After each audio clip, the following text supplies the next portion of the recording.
বিসমিল্লাহির রহমানির রহিম।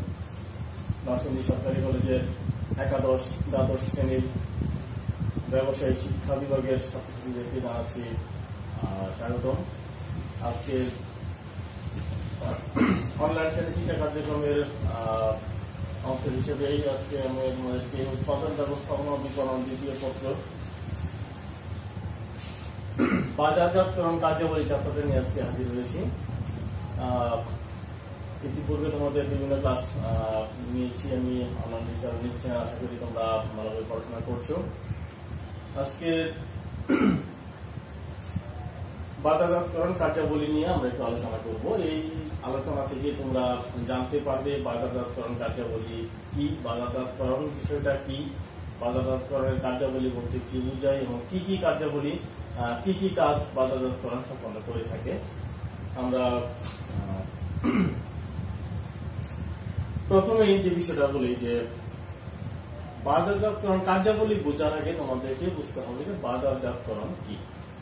এটা অলরেডি তোমাদেরকে ক্লাসের মধ্যে একাধিকবার বোঝানো হয়েছিল যে বাজারজাতকরণ বা বিপণন, হ্যাঁ, ইংলিশে যেটাকে বলা হয় মার্কেটিং, বাংলায় বিপণন অথবা বাজারজাতকরণ একই শব্দ। তো এইসব এটা কি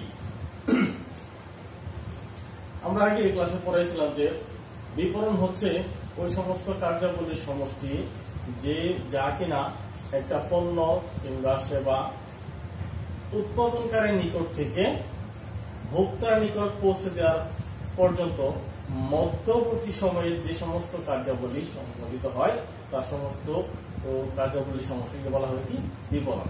আর বিপণনের কার্যাবলী মানে হচ্ছে কি বাজারজাতকরণ কার্যাবলী। এই কাজগুলোকে এখন আমরা করবো যে কি কি কাজ আমরা আসলে সম্পন্ন করব, এটা নিয়ে আজকে এই টপিকে আলোচনা। আচ্ছা, বাজারজাতকরণ কার্যাবলী কি? বাজারজাতকরণ কার্যাবলী হচ্ছে উৎপাদকের নিকট থেকে ভোক্তার নিকট পণ্য বা সেবা সামগ্রী পৌঁছে দেওয়ার কাজ। এখন একটা উদাহরণ কিংবা গল্পের মধ্যে বলি, তোমরা তোমাদের বাড়িতে বিভিন্ন প্রোডাক্ট, বিভিন্ন পণ্যদ্রব্য ব্যবহার করছো, টিভি, ফ্রিজ, ইলেকট্রনিক্স, আরো পণ্যদ্রব্য। আমরা স্পেসিফিক একটা যে কোনো একটা পণ্যদ্রব্য নিই যা তোমাদের সবার ঘরে আছে, ধরে নিলাম যে ফ্রিজ। দেখবা প্রত্যেকটা ফ্রিজের গায়ে লেখা থাকে মেড ইন, অর্থাৎ কোথায় তৈরি। এখানে অনেক দেশে তৈরি পণ্য পাওয়া যাচ্ছে, যে made in Japan, made in Malaysia, made in Bangladesh. হ্যাঁ, দেখো প্রত্যেকটা প্রোডাক্টের গায়ে এরকম লেখা থাকে। ইভেন শুধু এটাই নয়, প্রত্যেকটা প্রোডাক্টের গায়ে লেখা থাকে কোথায় উৎপাদন করা হচ্ছে, অর্থাৎ কারখানাটা কোথায়। যেমন ধরো তুমি যদি একটা খাবার জন্য একটা বিস্কিটও কিনো, দেখবে বিস্কিটের গায়ে লেখা থাকে যে কোন কোম্পানি, তার উৎপাদন স্থল কোথায়। এখন কথা হচ্ছে, ধরি আমি একটা বিদেশি প্রোডাক্ট ব্যবহার করছি। আমরা প্রত্যেকেই দেখলাম মোবাইল ব্যবহার করি, টেলিভিশন ব্যবহার করছি, যেটা অধিকাংশ ক্ষেত্রে দেখা যায় হচ্ছে কি যেটা বিদেশি, অর্থাৎ দেশের বাইরে তৈরি। ধরে নিলাম যে আমরা একটা টেলিভিশনের নিয়ে কথা বলি, যে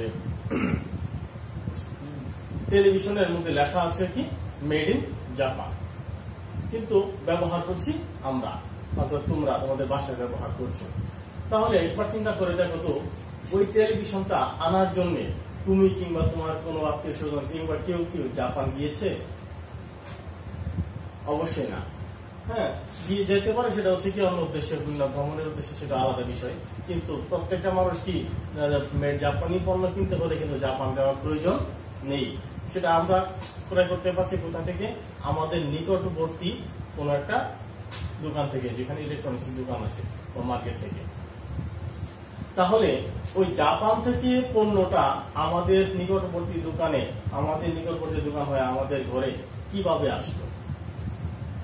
হ্যাঁ, তো এই যে কাজগুলা, যে সমস্ত কার্যাবলীর মাধ্যমে জাপানের প্রোডাক্টটা আমার ঘরে বা তোমার ঘরে এসে পৌঁছায়, এই সমস্ত কাজগুলিকে একসাথে বলা হয় হচ্ছে কি বাজারজাতকরণ কার্যাবলী কিংবা বিপণন কার্যাবলী।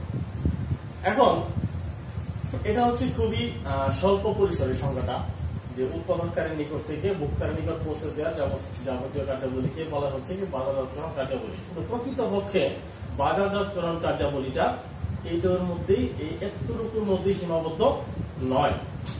বাজারজাতকরণ কার্যাবলীটা আরেকটু আগে থেকে শুরু হয়। যেমন ধরো আমরা ধরে নিলাম যে এই কলমটা টেলিভিশনটা তৈরি হলো যে জাপানে, সেখান থেকে আমাদের দেশে চলে আসলো। সেখানে কি করলো, একজন মধ্যস্থ ব্যবসায়ী তিনি জাপান থেকে ক্রয় করলেন। ক্রয় করার পরে পরিবহনের মাধ্যমে দেশে নিয়ে আসলেন। দেশে নিয়ে এসে গুদামজাত করলেন। গুদামজাতকরণের পরে খুচরা পর্যায়ে আমাদের কাছে বিক্রি করলেন। কিন্তু এতটুকু হচ্ছে এই সবগুলাই হচ্ছে কি বাজারজাতকরণ কার্যাবলীর মধ্যে অন্তর্ভুক্ত। কিন্তু বাজারজাতকরণ কার্যাবলী শুধু এখান থেকেই শুরু নয়, এর আগে থেকেই শুরু হয়ে থাকে। সেটা কিরকম, একটা পণ্য বাজারে ছাড়ার আগেই চিন্তা করতে হয় যে কি ধরনের পণ্য তৈরি করতে হবে। একটা ব্যবসায়ী বা যারা উৎপাদনে যান তারা প্রথমে যে চিন্তাটা করে থাকেন যে কি ধরনের পণ্য উৎপাদন করলে আমরা কি করতে পারবো, বিক্রয় করতে পারবো, কতটুকু উৎপাদন করতে হবে, কিভাবে উৎপাদন করতে হবে, হ্যাঁ, কি কোন প্রক্রিয়ায় আমি এই পণ্যটা কি করতে পারবো, বন্টন করতে পারবো, ভোক্তার নিকট পৌঁছাতে পারবো, এই সমস্ত চিন্তা ভাবনা। হ্যাঁ, তারপর হচ্ছে কি, এটা হচ্ছে পণ্য তৈরির আগের চিন্তা ভাবনা। যে পণ্যটা তৈরি করার আগে চিন্তা করতে হবে যে আমার মার্কেটটা কোথায় হবে, কোন কোন কাস্টমার বিক্রি করতে পারবো, কতটুকু প্রয়োজন আছে, হ্যাঁ, মানুষ কতটুকু কিনতে পারবে। আমি সারাদিন সেগুলো বানাইলে কিন্তু আমার হবে না। আমাকে আগে চিন্তা করতে হবে যে মানুষ কতটুকু কিনতে পারে, মানুষের কতটুকু প্রয়োজন আছে, অভাব আছে, সেটাকে কি করতে হবে, পরিমাপ করতে হবে। তারপরে পণ্যটা তৈরি করতে হবে। তৈরি করার পরে হচ্ছে কি করতে, উৎপাদন করার পরে সেটাকে গুদামজাতকরণ, তারপরে ক্রয় বিক্রয়ের মাধ্যমে, মালিকানা হস্তান্তরের মাধ্যমে, গুদামজাতকরণের মাধ্যমে, বিভিন্ন উপযোগ সৃষ্টির মাধ্যমে সেটাকে ভোক্তার নিকট পৌঁছে দেওয়া। এখন এরপরেও কিন্তু বাজারজাতকরণের কার্যাবলী শেষ হয়ে যাচ্ছে না। বাজারজাতকরণ আরো একটু ব্যাপকভাবে কাজ করে। সেটা হচ্ছে কি যে আমরা মনে করি একটা পণ্য বিক্রি করার পরেই বাজারজাতকরণের কার্যাবলী শেষ, কিন্তু প্রকৃতপক্ষে তা নয়। বাজারজাতকরণ কার্যাবলীর মধ্যে বিক্রয় উত্তর সেবা একটা বলতে কথা আছে। আমরা প্রত্যেকেই দেখবা যে পণ্য কেনার সময়, বিশেষ করে মোবাইল কিংবা যে কোনো ইলেকট্রনিক্স যে কোনো কিছু কেনার সময় বলি যে গ্যারান্টি ওয়ারেন্টি আছে কিনা, যে নষ্ট হয়ে গেলে আপনি ফেরত দিবেন কিনা কিংবা বদলে দিবেন কিনা। ভালো কিছু কিনতে গেলে আমরা কিন্তু প্রত্যেকে এই জিনিসটা চাই যে গ্যারান্টি কিংবা ওয়ারেন্টি আছে কিনা। আমরা কিন্তু ওই প্রোডাক্টটাকেই বেশি প্রেফারেন্স দিয়ে থাকি বা কেনার জন্য বেশি আগ্রহী হই, যেটা যদি কোনো ধরনের সমস্যা হয় সেটা যদি গ্যারান্টি দেয়, হ্যাঁ আপনি 5 বছরের মধ্যে সমস্যা হলে আপনাকে আমি বদলে দেবো, 2 বছরের মধ্যে সমস্যা হলে আপনাকে এটা চেঞ্জ করে দেবো, এই ধরনের গ্যারান্টি ওয়ারেন্টি আমরা প্রত্যেকেই খুঁজে থাকি। তো এই যে বিক্রয় করার পরবর্তীতেও তোমাকে সেবা দেওয়া, যে কোনো ধরনের সমস্যা হলে তাদের সার্ভিস সেন্টারে নিয়ে যাওয়া, হ্যাঁ, কোন সমস্যা হলে তোমাকে চেঞ্জ করে দেওয়া, বদলিয়ে দেওয়া কিংবা মেরামত করে দেওয়া, এইগুলো হচ্ছে কি বিক্রয় উত্তর সেবা। তারপরে শুধু এই নয়, আরো যদি কোনো ধরনের জটিলতা তৈরি হয়, ব্যবহার করতে গিয়ে যদি কোনো ধরনের নতুনত্ব আসে, কেউ যদি ব্যবহার করতে না পারে শিখিয়ে দেওয়া, এই বিষয়গুলো সবগুলো হচ্ছে কিসের মধ্যে অন্তর্ভুক্ত, হ্যাঁ, বিক্রয়োত্তর সেবা। এই বিক্রয়োত্তর সেবাটাও হচ্ছে কি বাজারজাতকরণ কার্যাবলীর মধ্যেই অন্তর্ভুক্ত। তাহলে আমরা যদি একটু ব্যাপক আকারে বলতে চাই যে বাজারজাতকরণ কার্যাবলী বলতে কি বোঝায়, সেক্ষেত্রে বাজারের গবেষণা, তারপর হচ্ছে কি পণ্যের পরিকল্পনা। বাজার গবেষণা বলতে বোঝানো হচ্ছে এটাই যে কি কি পণ্য তৈরি করা যেতে পারে, কোন পণ্য বাজারে চলবে, এগুলা। তারপর হচ্ছে পণ্য পরিকল্পনা, আমি কোন পণ্যটা তৈরি করবো, কিভাবে তৈরি করবো, কোন মডেল তৈরি করবো, কতটুকু তৈরি করবো, হ্যাঁ, এইগুলো হচ্ছে কি পণ্য পরিকল্পনা। তারপর হচ্ছে কি পরিবহন, অর্থাৎ উৎপাদন করার পরে এক জায়গা থেকে আরেক জায়গায় নিয়ে যাওয়া, এটা কি যেমন পরিবহন। তারপর হচ্ছে কি গুদামজাতকরণ, কারণ পণ্য তৈরির সাথে সাথে ব্যবহার করা সম্ভব হয় না, হ্যাঁ, এক জায়গায় তৈরি করে সেটাকে গুদামজাতকরণের পরে পরবর্তীতে ধীরে ধীরে সেটা ডিস্ট্রিবিউশন অর্থাৎ বন্টন প্রক্রিয়ার মাধ্যমে ব্যবহার করা হয়। তো এই গুদামজাতকরণটাও অত্যন্ত গুরুত্বপূর্ণ কাজ। তারপর হচ্ছে শ্রেণীবদ্ধকরণ, কোনটা কোন শ্রেণীর, হ্যাঁ, ভালো মন্দ সাইজ আকারে পর্যায়িতকরণ, ক্রমিতকরণ, শ্রেণীকরণ। তারপর হচ্ছে কি মালিকানা হস্তান্তর, অর্থাৎ পণ্য যদি ব্যবহার করতে হয় তাহলে অবশ্যই কি করতে হবে, মালিকানা হস্তান্তর করতে হবে, অর্থাৎ একজনের কাছ থেকে আরেকজনের কাছে যেতে হবে। যে তৈরি করছে সে যদি মালিকানা হস্তান্তর না করে তার মালিকানার কাছে তার কাছে রেখে দেয় তাহলে কিন্তু পণ্য ব্যবহার করতে কেউ পারবে না। তাহলে মালিকানা হস্তান্তর করতে হবে ক্রয় বিক্রয়ের মাধ্যমে, একজন ক্রয় করবে আরেকজন বিক্রয় করবে। তারপরে বিক্রয়োত্তর সেবা দান, এই ব্যাপকভাবে সবগুলো সমষ্টিকে বলা হচ্ছে কি বিপণন কার্যাবলী। এখন এই বিপণন কার্যাবলীকে আমরা কতগুলো ভাগে ভাগ করতে পারি সেগুলো আমি তোমাদেরকে একটা চিত্রের মাধ্যমে দেখাবো। ওকে, আমরা একটা গ্রাফের মাধ্যমে দেখবো যে বাজারজাতকরণ কার্যাবলীকে প্রধানত আমরা তিনটা ভাগে ভাগ করে থাকি। সেটা হচ্ছে কি, প্রথম হচ্ছে কি বিনিময় কার্যাবলী, তারপর হচ্ছে কি বন্টন কার্যাবলী, আর হচ্ছে কি 3 নম্বর হচ্ছে সহায়ক কার্যাবলী। আচ্ছা, 3 ধরনের কার্যাবলী আমরা সম্পন্ন দেখতে পাই বাজারজাতকরণ কার্যাবলীর মধ্যে। তো প্রথমে আমরা আলোচনা করি যে বিনিময় কার্যাবলী। এখন আমি প্রত্যেকটা কার্যাবলী সম্পর্কে সংক্ষেপে আলোচনা করব, পরবর্তীতে এগুলো নিয়ে আমরা বিস্তারিত আলোচনা করব।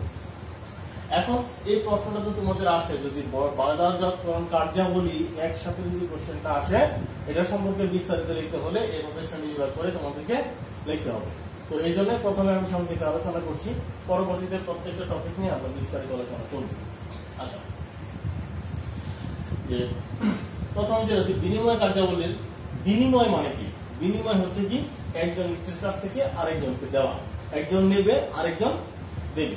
এখন এইটা কিভাবে হতে পারে? হ্যাঁ, একজনের কাছ থেকে আরেকজন নেওয়া অর্থাৎ মালিকানা স্থানান্তর করা একজনকে দিতে পারে কিসের মাধ্যমে? শুধুমাত্র কি ক্রয় বিক্রয়ের মাধ্যমে। একজন ক্রয় করবে আরেকজন কি বিক্রয় করবে। তাহলে প্রথম কাজ যেটা হচ্ছে সেটা হচ্ছে কি ক্রয়। আমরা কোনো কিছু বিক্রয় করতে হলে বা ব্যবসা বাণিজ্য করতে হলে প্রথমে আমাদের কি করতে হবে? ক্রয় করতে হবে। তাহলে ক্রয় হচ্ছে যে বাজারজাতকরণ কার্যাবলীর প্রথম কাজ, প্রধান ও প্রথম কাজ। কারণ ক্রয় যদি কেউ না করে তাহলে বিক্রয় কোনোভাবেই করা সম্ভব নয়। সেটা উৎপাদনমুখী প্রতিষ্ঠান হোক কিংবা বিপণন ধর্মীয় প্রতিষ্ঠান হোক। আমরা জানি উৎপাদন প্রতিষ্ঠান 2 ধরনের হতে পারে, একটা হচ্ছে নিজেরা উৎপাদন করে বিক্রি করা, আর একটা হচ্ছে কারো কাছ থেকে কিনে এনে বিক্রি করা। তুমি যেভাবেই বিক্রি করতে চাও না কেন তোমাকে কি করতে প্রথমে ক্রয় করতেই হবে। হয় তৈরি পণ্য ক্রয় করতে হবে, নতুবা কি কাঁচামাল ক্রয় করতে হবে। কারণ কাঁচামাল যদি না ক্রয় করি তাহলে উৎপাদন করবো কি দিয়ে? তাহলে বাণিজ্যিক বাজারজাতকরণ কার্যাবলী, বিপণন কার্যাবলীর প্রথম ও প্রধান কাজ হচ্ছে কি ক্রয়। তাহলে ক্রয় বলতে কি বোঝায়? যে প্রক্রিয়ার মাধ্যমে পণ্য বা দ্রব্যের মালিকানা একজন ব্যক্তির কাছ থেকে আরেকজন ব্যক্তির নিকট হস্তান্তরিত হয় বা স্থানান্তরিত হয়, সেটাকে বলা হচ্ছে কি ক্রয়। আচ্ছা, তাহলে পরবর্তী কাজটা কি?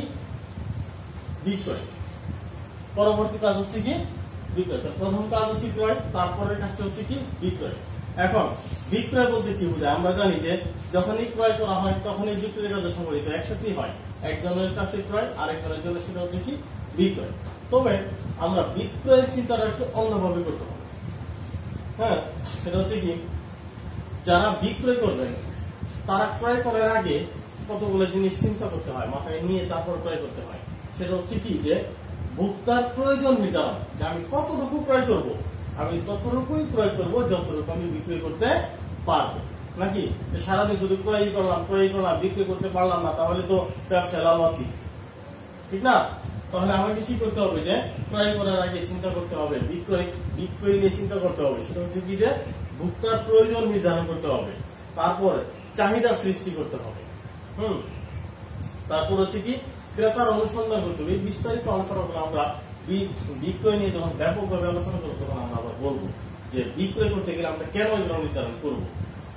ওকে, তারপরে কি কি করতে হবে আবার বলি, যে ভোক্তার প্রয়োজন নির্ধারণ করতে হবে, চাহিদা সৃষ্টি করতে হবে, ক্রেতা অনুসন্ধান করতে হবে। আমি কার কাছে বিক্রি করবো সেটা আমাকে আগে থেকে খুঁজে নিতে হবে, জানতে হবে আমি কার কাছে বিক্রি করতে পারবো। সেটা না জেনে আমি নিশ্চয়ই কি ক্রয় করতে পারবো না। তারপরে পণ্য সম্পর্কে ক্রেতাকে কি করতে হবে? উপদেশ দেওয়া করতে হবে। যে আমরা যখন কোনো পণ্য কিনে নিয়ে আসি তখন দেখবেন অনেক সময় যে দোকানে কিংবা যে বিক্রি করছেন তিনি বিভিন্ন ভাবে বলে দেন এটা এতক্ষণ ব্যবহার করবেন, যে আপনার মোবাইল কিনলে বলে দেয় যে আগে 6 ঘন্টা চার্জ দিবেন, হ্যাঁ ফ্রিজ কিনলে বলে দেয় আজকে না একদিন পরে লাইন দিবেন, এই ধরনের কিছু উপদেশ দিয়ে দেয়। হ্যাঁ, তারপরে হচ্ছে কি যে আলাপ আলোচনার মাধ্যমে কি করতে মালিকানা সত্ত্ব পরিবর্তন করা, এই সবকিছু এই কাজগুলো সমষ্টিকে বলা হচ্ছে কি বিক্রয়। আচ্ছা, তো বিনিময় কার্যাবলীর এই প্রথম দুইটা কাজ হচ্ছে কি ক্রয় এবং বিক্রয়, আমরা মোটামুটি ভাবে ধারণা পেলাম। এরপরে আসি যে বন্টন কার্যাবলী। দেখো কাজের ধরনটার মধ্যে কিন্তু কি আমরা বুঝতে পারছি কোনটা কোন ধরনের কাজ হবে। বিনিময় মানে কি এক আদান প্রদান, ক্রয় এবং বিক্রয়ের মতন করতে হবে। তারপরে বন্টন কার্যাবলী, তোমাদের যদি এক কথা কোশ্চেন আসে যে কি যেন বলে যে বিক্রয় বিপণনের কোন ধরনের কার্যাবলী, যে বন্টন কার্যাবলী, বিনিময় কার্যাবলী না সহায়ক কার্যাবলী, অবশ্যই বলতে পারবে যে বিক্রয় কিংবা ক্রয় হচ্ছে কি বিনিময় কার্যাবলী, নাকি পারবে না?